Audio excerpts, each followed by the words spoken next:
First of all, thank you, everybody. I really, really appreciate the time. I know that dialing the webinars is often a choice, and we really, really do appreciate you spending time with us. As mentioned previously, this is being recorded, and the recording will be available after the panel. So we're going to be talking about how do we empower our teams to do the best work from anywhere. For starters, IT and business leaders need to lead by collaborating with each other and including insights and feedback for their employees. I'm going to take a few moments here and introduce our panel, which I'm very, very excited to work with. We're going to start with Chan and Taka, Director of Project Management Office, Business Technology Guidewire, where he manages and oversees cross-functional teams working to forge successful partnerships and executing on strategic priorities throughout periods of rapid change, such as now. As one of the world's leading insurance technology solution providers, if you've ever shopped for insurance online, you've probably unknowingly used Guidewire. Also joining us from the Financial Industry Regulatory Authority, FINRA, we have Miro Freilich, the Associate Director, bringing a broad range of program and project management, product development experience in areas including business process reengineering, workflow automation, application development, identity management, and implementation of strategic initiatives. Big plates. FINRA is dedicated to investor protection and market integrity, just to give you guys a heads up. And then finally, but again, least of not to be taken out of sorts, we have Kurt Hodge, Senior Director of Global Infrastructure. Kurt's organization oversees Adobe's cloud on-premises infrastructure, global networking, and user IT support, as well as enterprise solutions that Adobe uses for unified communications and collaboration. He also serves on Adobe's Tools Council, which is a cross-functional team aimed at ensuring Adobe workers have the tools they need. This team recently led the evaluation, selection, and global rollout of Miro. So super, super happy to have you guys aboard. Thank you for joining. Just to kind of set the field, we're going to start off with Chan, and we're going to talk a little bit about employee needs. So Chan, in your experience and kind of walking through over the last year, what's changed from the employee perspective, and what were the pain points that you saw coming out of this year? Yeah, thanks, Frank. That's a really good question. And over the past year, there's a drastic change in terms of how people work within the organization. As you know, 2020 was a very precedented year where everybody needs to shift the way they work from being in the office to working remotely.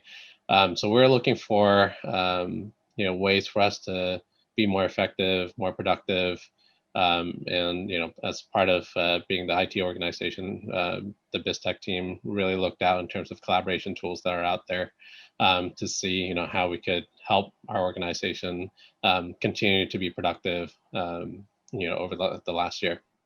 And then what we did was we kind of reach out, sent out a survey to the folks and understand like people's needs and what they need to do, what they used to be able to do and what they can't do today. And that was kind of how we came about Miro. Interesting. And then Myra, from your side, same kind of question. How are you looking at employee needs, and how are tracking changes to that and the pain points you're seeing? Great, thanks, Frank. At FINRA, collaboration and innovation are really core values for us, and they permeate everything that we do. So prior to working remotely full-time, it was very common for people to have quick conversations in the hallway, quick conversations with their teams and team rooms to really dig in and pull apart the problems. When we went remote, our organization was actually very well poised to do that in terms of our infrastructure and our technology. But the thing that we heard over and over again was, how do I get my people around a whiteboard? And we heard it from all different walks, which I think was really surprising, right? So of course I'm sitting there thinking, oh yeah, of course a dev team is going to need something like this for their scrums. But then I started hearing it from office managers, from executives, from data scientists, from architects, from people from all walks within FINRA.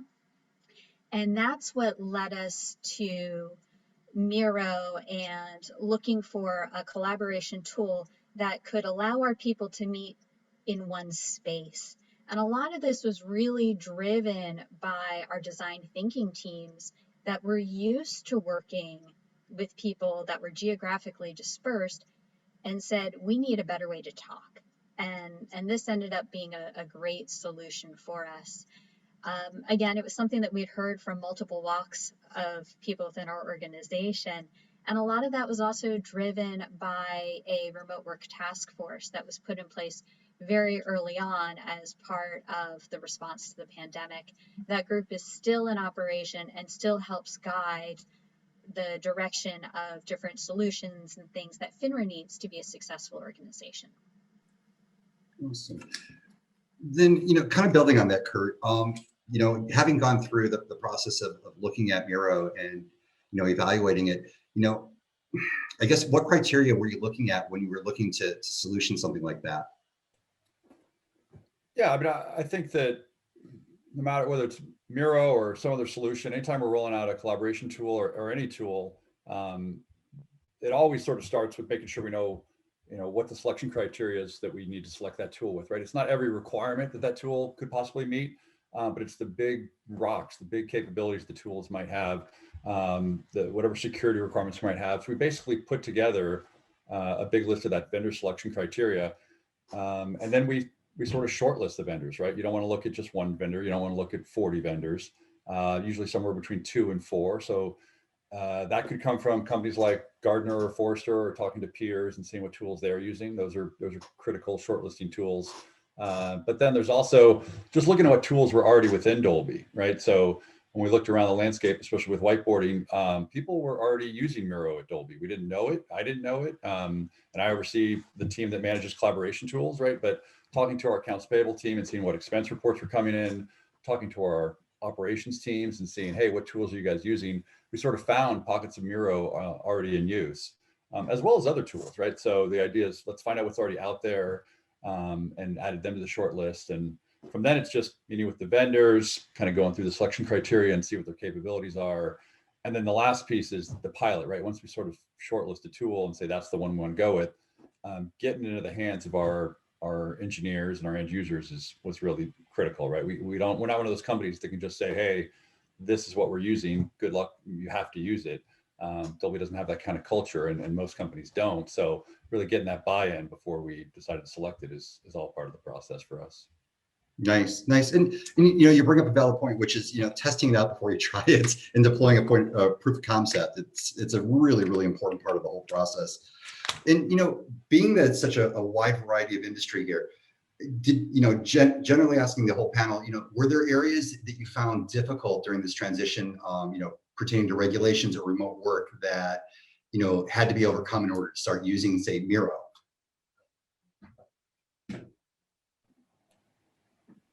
I'll pick on Sean. I saw him on mute. Yeah, I don't. I mean, with collaboration tools, we follow the same regulations and rules with all the other applications, right? So I don't know if it's very specific to Guidewire. I think it's very similar to other industries as well. We look at PII data, GDPR, CCPA for California.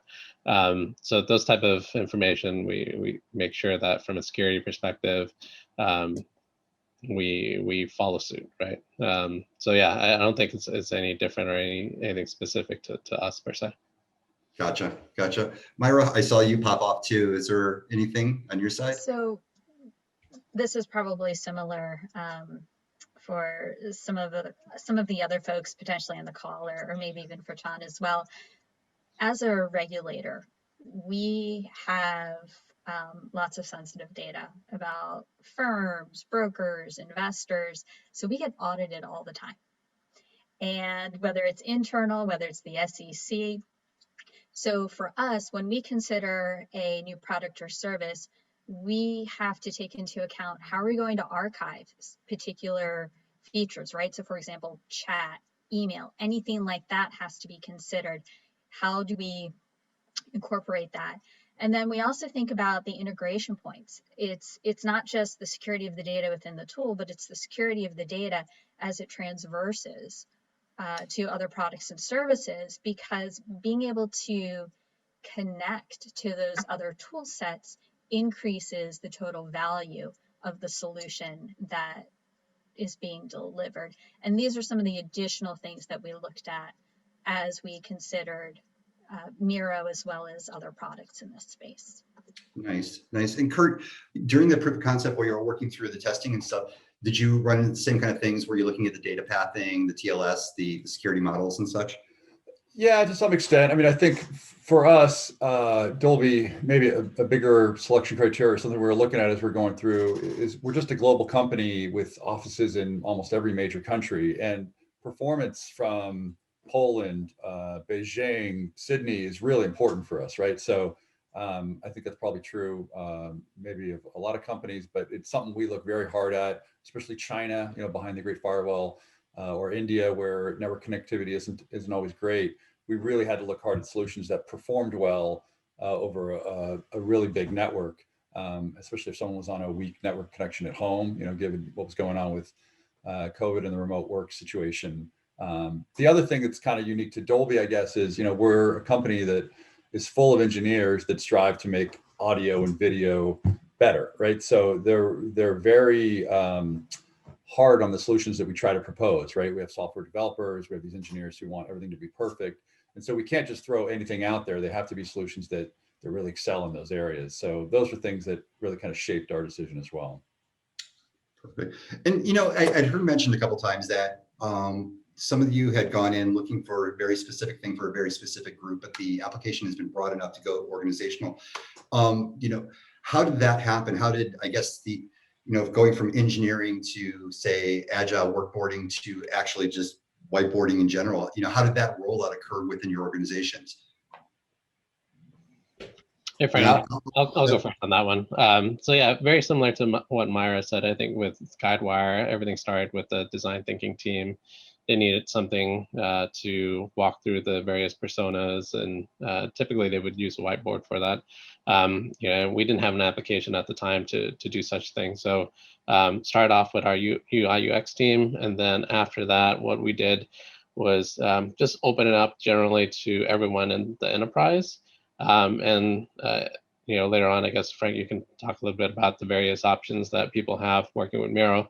But for us, we didn't know how, I think back in March of last year, we didn't know the exponential growth that's going to happen in terms of collaboration tools over last year. So it was hard for us to decide how many licenses we need. Just partnering with Miro and understanding the adoption curve and what we can do to help the adoption of the tool. I think that helped a lot. We just opened it up for everyone in terms of getting licenses and things like that. But yeah, I think over the last year, it's been kind of incredible to see the amount of leverage that people use in terms of using Miro for not just design thinking workshops, but for retrospective, for brainstorming, prioritizing various initiatives and things like that. So yeah, very helpful. Nice. And you'd mentioned the flexible licensing. How's that been working with Miro on that? I know that a lot of you guys have actually piloted through in that. Yeah, so for us, right, with every applications, there's costs associated with it, and it's hard for us to project the cost when we don't know kind of the future. So oftentimes, when we work with various collaboration vendors, we just buy a subset of licenses that we need, or we project the number of licenses we need in the future. And with Miro, it's tough last year because we didn't know the adoption curve, what that's going to be. Is it going to be exponential? Is it going to be linear? And what's that acceleration of growth? So with the flexible license program that you guys have, we were able to just kind of freely open it up to everyone in the enterprise and let them kind of experiment with it, use it. And we saw increased adoption. I think in March of last year we only had 25 licenses initially with Miro. Now we're close to 1,000. So Wow. yeah, it's and it's hard for us to predict that, right, in the early stages. So No, that's very true. And for the other panelists as well, was that your experience trying to estimate out licensing and coming up short, coming up too much? Oh, absolutely. And I'll be frank, we actually haven't been through a true-up process yet. But what I did, so I can't really talk about that piece. But what I can talk about is the way that our pilot grew rapidly through our early adoption program, then production. That's just the way that we do all of our rollouts. Mm, And usually when we do a pilot, we get our volunteers. We might get one or two people asking to join. We had fourfold interest in terms of the actual product. So by the time that we went to our early adopter phase,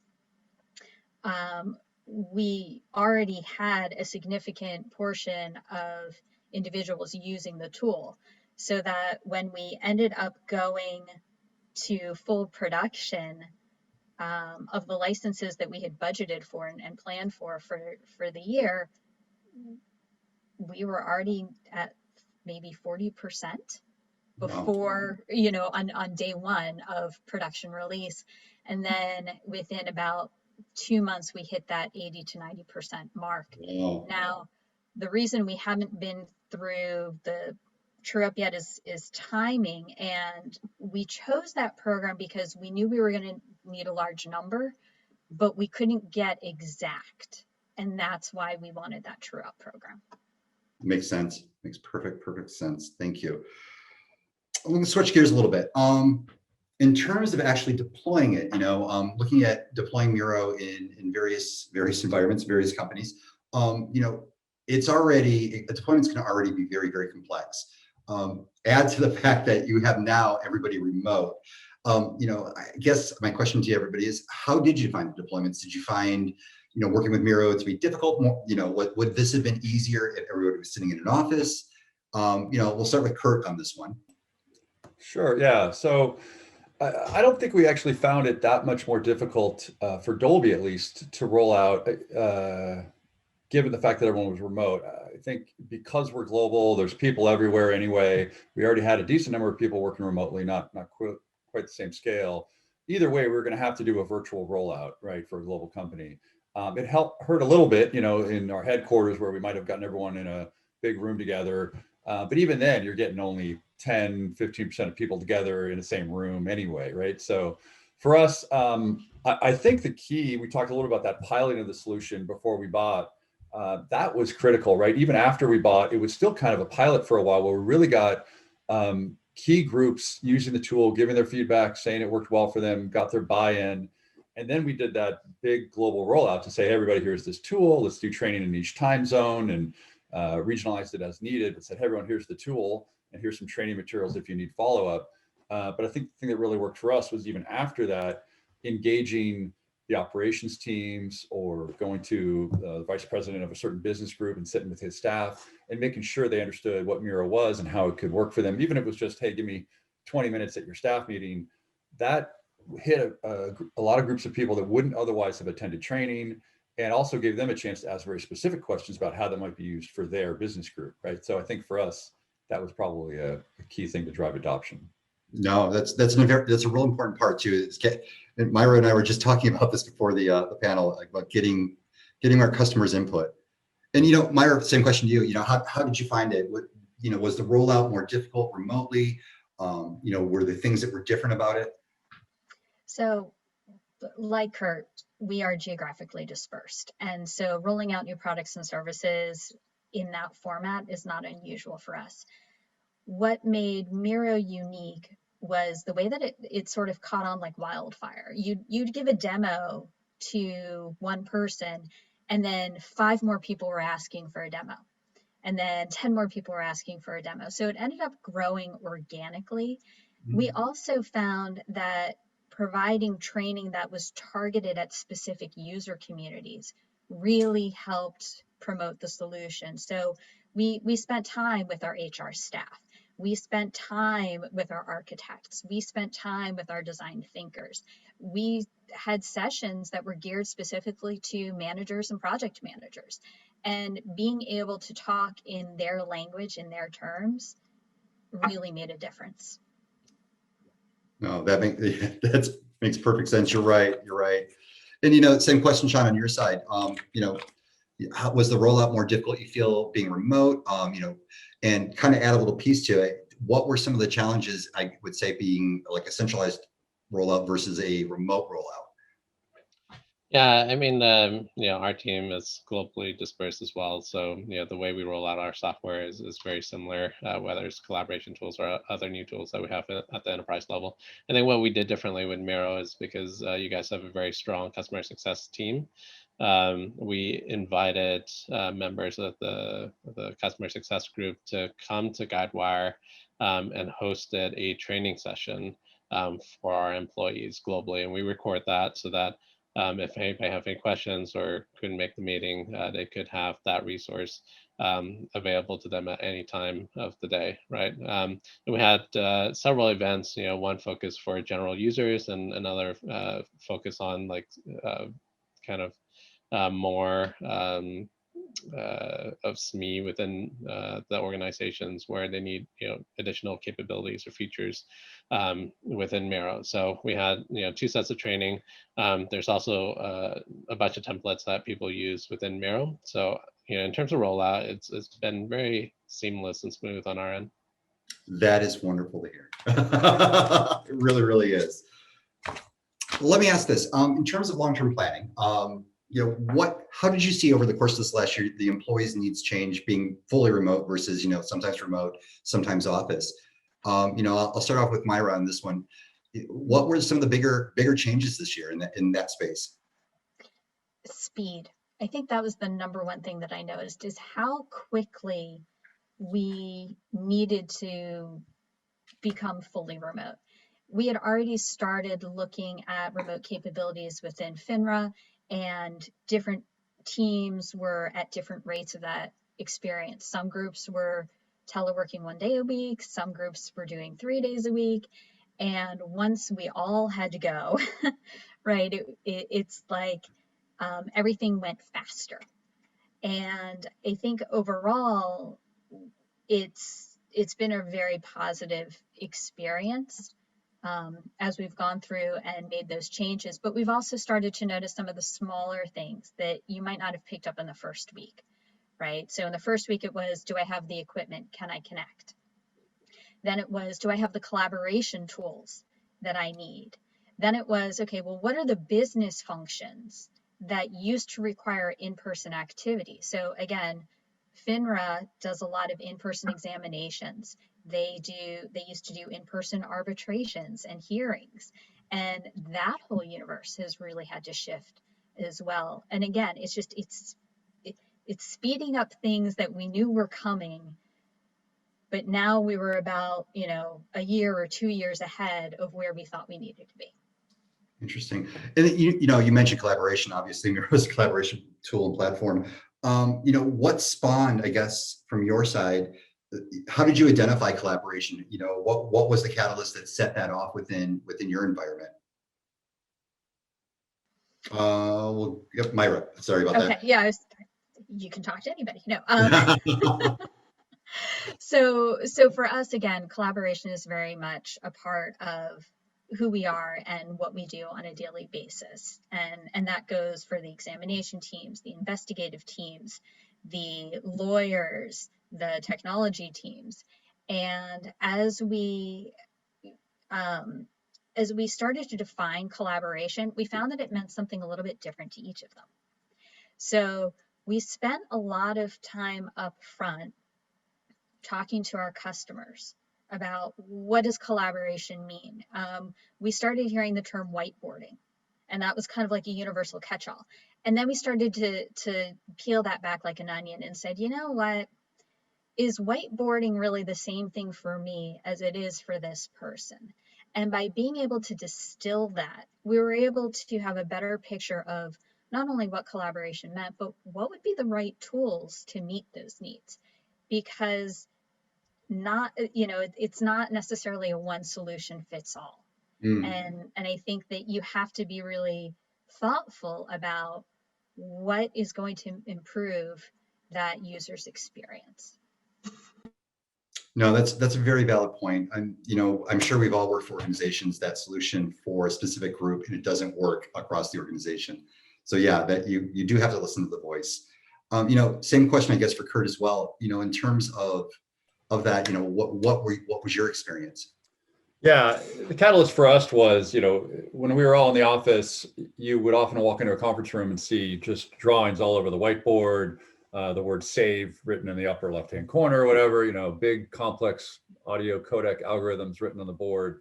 And so those were the groups that first came to this sort of leadership team saying, hey, we have a problem. We can't collaborate in whiteboard the way we used to.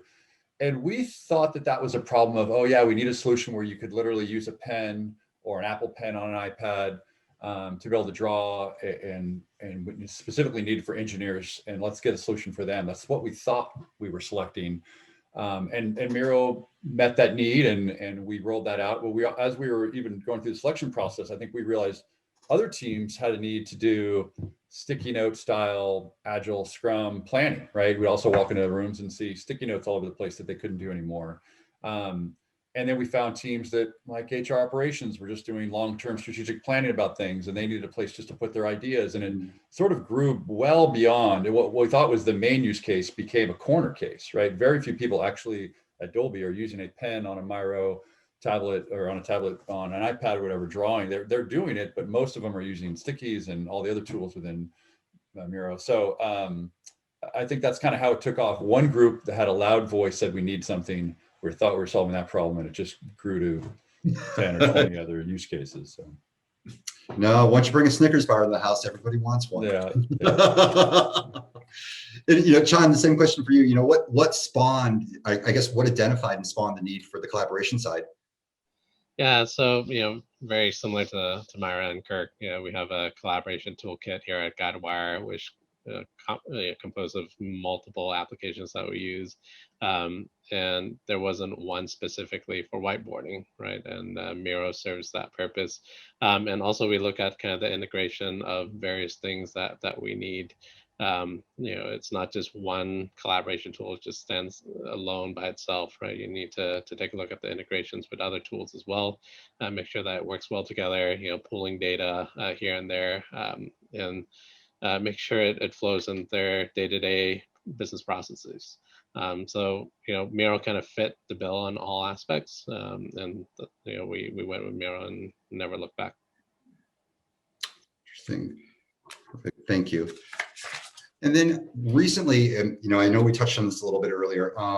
Miro launched the flexible licensing program, the FLP, and Adobe, FINRA, and Guidewire have all been testing this, working in that space. Can you give us, I guess, some guidance or some thoughts on the program and what you've learned, or where you can, what are the best parts about it? What are the things that you still feel are maybe pain points that we can help with? Just open it up for some discussion around that licensing side. Sure, I can start that one off. So yeah, Dolby, everybody really expects, we live in a world of SaaS, and nobody wants to pay for more than they're using. It's just an expectation that your licensing will scale with your adoption. And that's why the flexible licensing program works so well for Dolby. We had a pretty good idea how many people we thought would use Miro, but we weren't sure. And so we were able to start small with that program. And then we were given a sort of grace period to really try to drive adoption with Miro at Dolby. And of course, you're maybe going to get a lot of people using Miro during that grace period, or saying, hey, I really want to try this thing out. Not everybody needs Miro in their life day to day, right? A lot of them do, and that's great. But if they don't, they sort of try it and say, okay, maybe that's not for my team. Maybe I don't need that for what I do day to day. And they don't use it anymore. And then Dolby doesn't have to pay for that, right? So when it comes to true up time, with our model, I only pay for the people who are actively using Miro, right? And those that aren't, I don't have to pay for them. And that's an ideal model. It's how every software company should work, right? If you're getting value out of the tool, I want to pay for 1,000 people if they're using it. I only want to pay for 100 if they're using it. So it's been great for Dolby. We have just been through our first true up, and it worked like a charm. We're able to see great adoption reports on exactly who's using it, what they're using it for. We can talk about ways to drive adoption based on what we're seeing, but at the end of the day, we're only paying for those that are really using it on a recurring basis. No, thank you for that. And Sean, the same question back to you. What was your use case that spawned the need for that?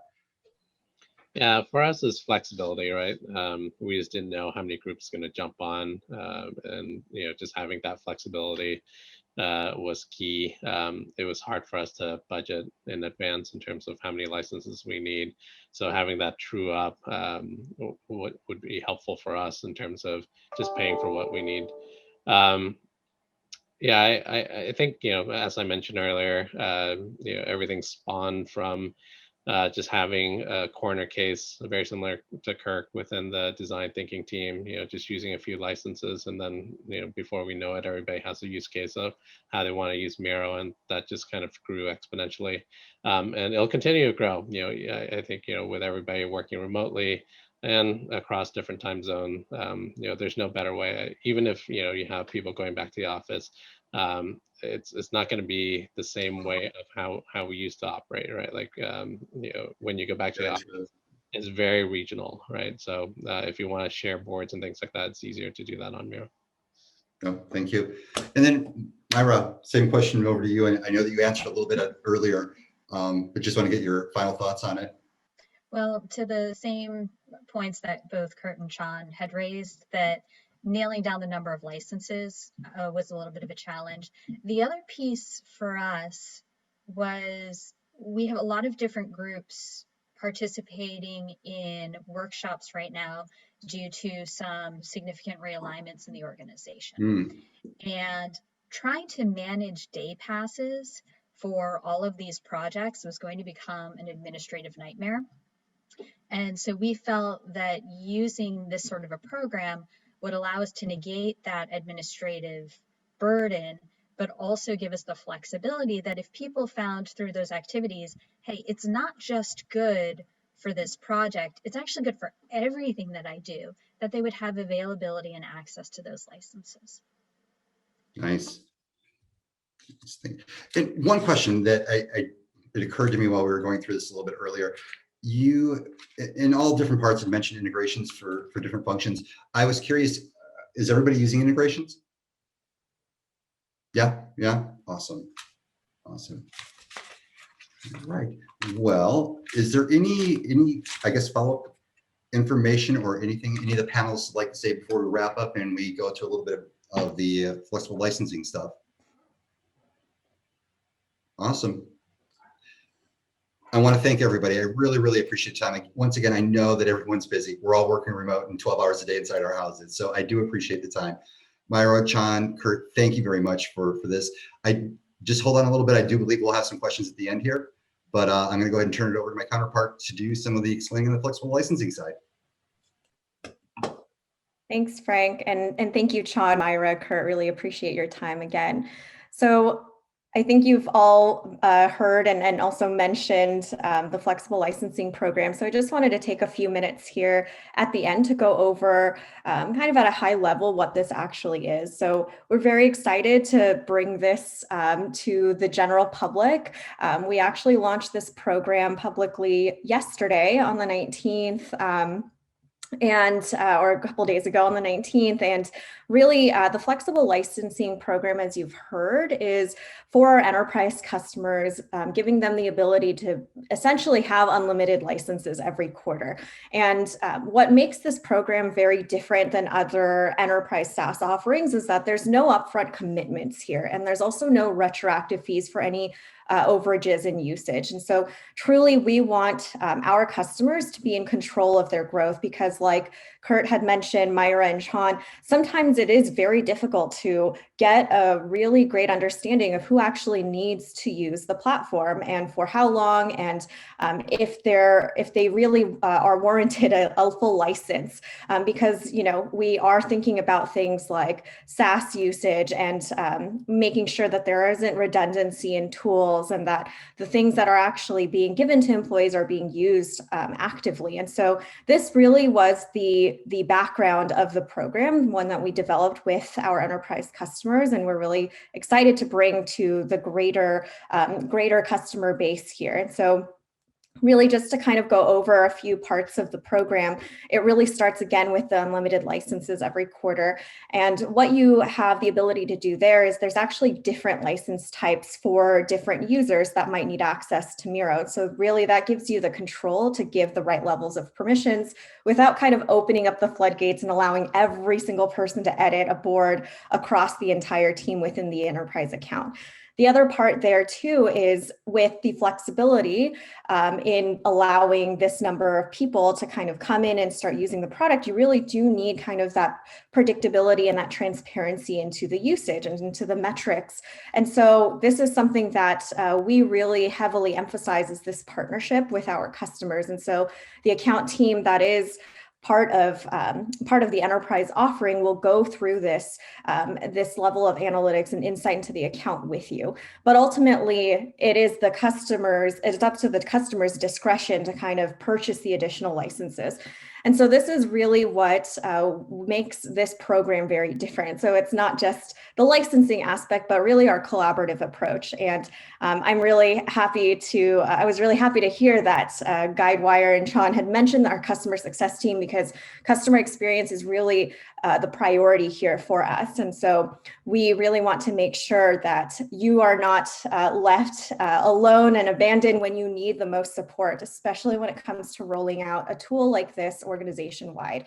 And so I just want to leave you with just a little quote from a customer of ours. I think you've heard firsthand from our panelists, but if we move to the next slide, some of the company challenges that we often solve with this program are a few of the things that you see here at the top. So the first thing is just really removing the organizational silos. So as you heard, sometimes Miro usage can kind of crop up across different teams within the org. It's very difficult to have an understanding of, one, who those teams are, and also their level of usage. So do they actually warrant, a full license? Can they get away with just viewing or commenting? It's really difficult to do that on your own. The other part too is when new users come in, there's sometimes a lack of training, and that kind of burden really falls on the product owner internally of that organization to then train new users.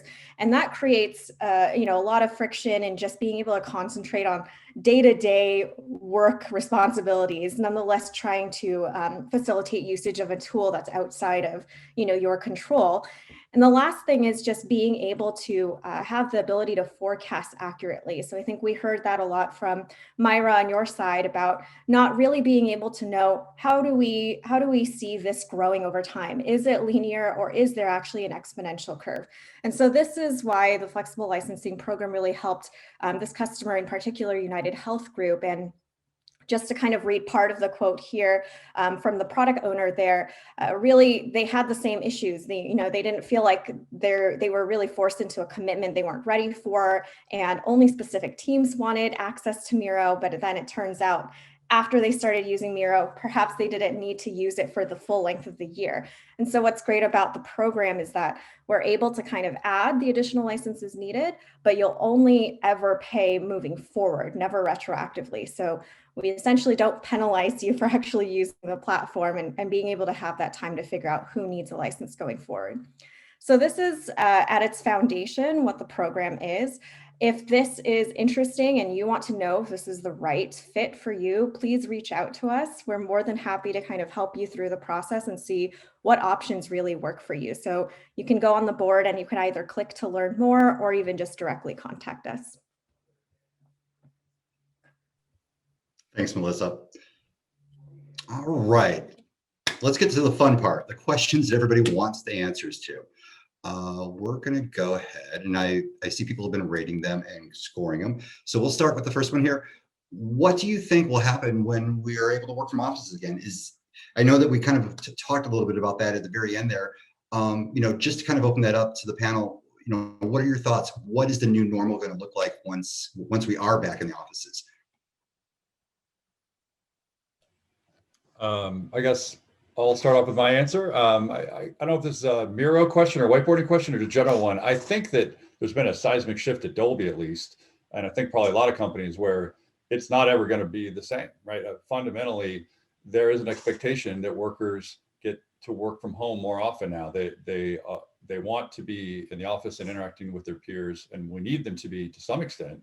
but the 5 days a week in the office only, that's how we do business. I think that day is gone for probably 80% of companies, right? So it's a fundamental shift. And obviously I think Miro plays a role in that, as we need to collaborate where some people are on site and some people are still remote, or we're all remote because it's Friday or whatever it might be. But I definitely think there's going to be a shift in the, facilities and workplace planning strategies, more hoteling. You'll see companies doing more of that, where you don't have the same desk. You maybe reserve a desk for the day, and they try to reduce real estate. More flexibility from managers who once thought you have to be in the office, that now it's okay for you to be remote at least 2 days a week or whatever. So I just think a fundamental shift has occurred, and it's not going to go away right when COVID is behind us. I feel the same way about it as myself. Myra, how about you on your side? So to that point, one of the things that I think is really crucial is when you're considering any of your tool sets is, how is it going to work in a hybrid environment? That it's hard to predict who, not just if people will return to the office or how they will return to the office, but who. And there may be teams that previously would only work together in person that may now feel that they're capable of being remote or no longer require being co-located. And what became very clear to me that was our future state was when some of my colleagues said, can you promise me that I can keep this tool when we go back to the office? Because it has been such an important investment in their time, their energy, their resources, and is yielding some significant efficiencies for how they do business. So we have to think about our environment as being mixed breed when we move forward. Makes sense. Thank you. And then, Sean, I'm going to switch over to a different question here. How did you learn about the solution? And once you did learn about it, how did you start to evaluate it? What was the criteria? Yeah, again, we learned from our design thinking team, right? They used it initially for just going through the various personas and the UI UX design, and from there we kind of look out into the market and see what other tools, which is very similar to Miro. And then we ended up on Miro. But yeah, also, taking a look at our technology stack in terms of collaboration tools, making sure that there's no duplication of functionalities and features. And it wasn't, right? Miro is a whiteboard that none of the other applications that we have in terms of collaboration kind of had that capability. So. Awesome. And then, Kurt, again, the same question back to you. How I'm assuming it was through your engineering side. Well, the need came through the engineering side. Oddly, I think I said, okay, well, I took away this task to look at the solutions on the market and see which ones were the best ones for Dolby to shortlist. And I started by going to the web, just like whiteboarding solutions. And I found a couple articles written by, I can't even remember who, but a couple of people wrote articles, and a lot of them were sort of, Miro versus other solutions, or Miro kept getting mentioned, right? Why is Miro better than this other tool? Or what's a good whiteboarding tool? And people would write these, 2-page blogs on why one tool was better than another. So that's kind of where I first learned the name. But every article I went to, every post I saw on a forum, reached out to a few peers, the word Miro kept coming up in almost all of them, right? As well as one or two other tools. And that led to our 2 or 3 vendor sort of short list of, hey, let's look more into that. So. Okay. Change gears a little bit. New question. I have this. Wanted to ask, what is your experience with asynchronous teams, and how can Miro play a valuable role with such content? It's a great question, because it is collaborative in nature, but there's also an asynchronous nature. Have you guys had any experience with that, working in an asynchronous fashion? Yes. Yes. So we actually have some teams that have given that thought specific time and energy, where they've said, I want to use this tool because I want to be able to work on a piece, have my colleague work on another piece, and then bring it all together. And what I'm finding just within my own work and my own teams is that we're often using Miro for asynchronous work more so than synchronous work. So there's a lot of time and care that goes into setting up a board. it can be a little bit overwhelming the first time you do it, and then like anything, you get practice and it becomes easier. And as part of that process, you can have multiple people iterating at any particular time throughout. And I think that that's an incredibly valuable piece of the process. I'll be honest, one of the things that I'd love to see in the future is some way to see some better versioning. So that way, if you want to be able to flip back and forth and say, well, geez, what did so and so do a couple of days ago? That they have that additional flexibility. But I think it's a fantastic tool for asynchronous work. Awesome. Versioning is coming. And I'll toss the same question back at John as well. Are you finding that there's a value with the asynchronous side as well as synchronized? Yeah, I agree. I think we go through both scenarios, right? And a lot of it is efficiency as well. When things are asynchronous, people can go ahead of time, especially with like retrospective, like prior to having retrospective calls and things like that. You can ask people to just go in there and provide their thoughts and ideas in advance of the meeting, and then as you jump on to the meeting and go through kind of the various data points together. That would be kind of the synchronous side of the house. So yeah, I think we use it for both, and we find it useful to have that kind of digital asset so that people can just reference it whenever they need at the time they need it. Awesome. And then one last question for the panel, and then I will ask a couple questions to Melissa from the licensing perspective. Each panelist talked about how the company has a culture of collaboration. Can each of you kind of give me a short summary of how you see collaboration within your companies? What does collaboration mean in the grand sense? Sure, I'll jump in here. So we've got engineers in Nuremberg that work with video engineers in Burbank that work with engineers in San Francisco, working on the same project to try to solve a problem. So collaboration means everything Miro does, but other tools do too. It's file sharing, right? It's chatting with each other and say, hey, you have a minute to talk about something. It's jumping on a whiteboard and laying out ideas together. It's reviewing stuff. It's all of that stuff together, right? There's very few projects where, hey, you go off and figure out how to solve this problem, right? It's teams in multiple regions working together to solve something, working on projects. So you need a way to lay out, what are we going to go after this week? What are we going to go after today? How are we going to solve this problem? It's all over the place, but it's never any one person, even in 5 people in one office, right? It's always people across multiple offices working on the same thing together. That's what it's like at Dolby, I guess. Interesting. And Myra, what about you? What does collaboration mean? So everything that Kurt said. And within FINRA, we have a wide range of job profiles. And so I alluded to this, right? Lawyers, examiners. We have about 25% of our staff are in technology. And those groups have to be able to work together because of the nature of what we do.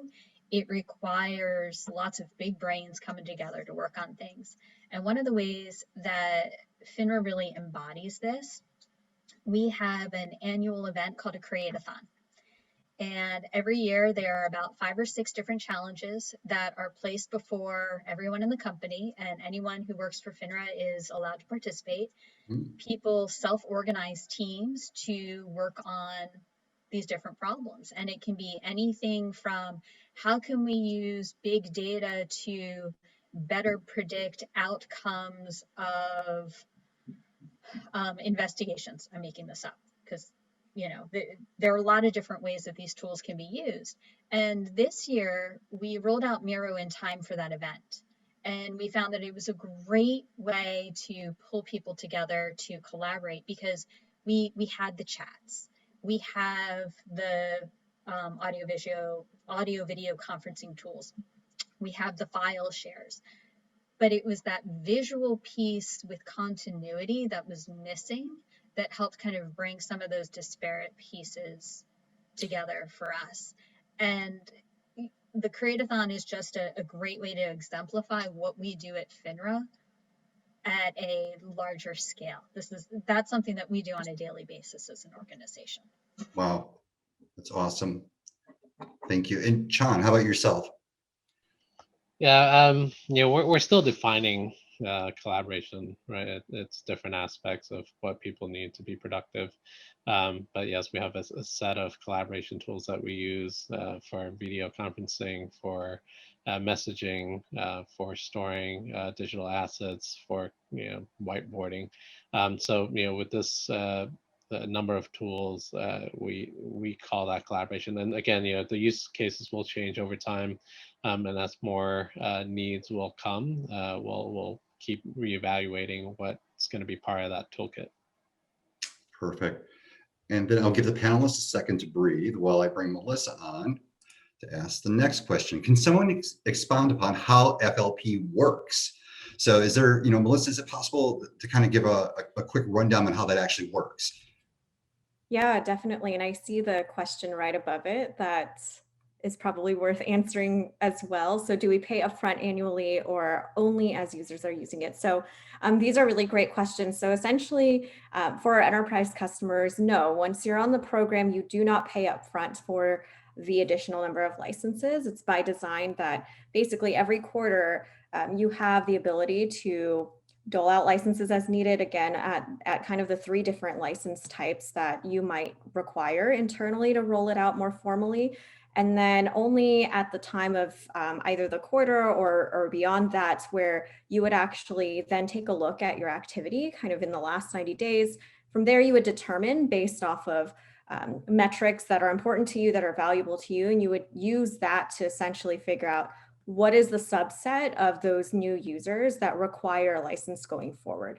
And only at that time will then your contract be adjusted moving forward. So it'll be prorated to essentially like the subscription term.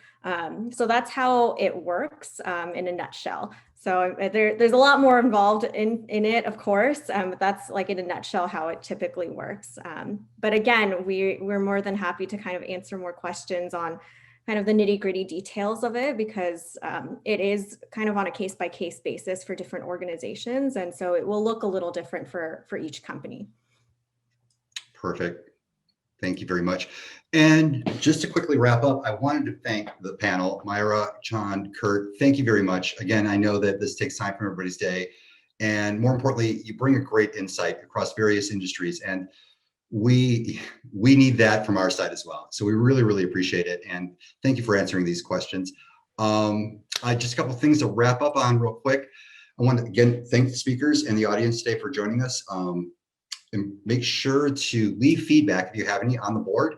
If you want to learn more about the FLP, you can submit a contact form and we will get you connected with somebody within Miro. And just as a friendly reminder, we will email you the recording at the end of this event, so you'll have a copy of that. So once again, thank you to the panel. It was really, really my pleasure doing it. And everyone stay safe. Thanks a lot. Thanks, everybody.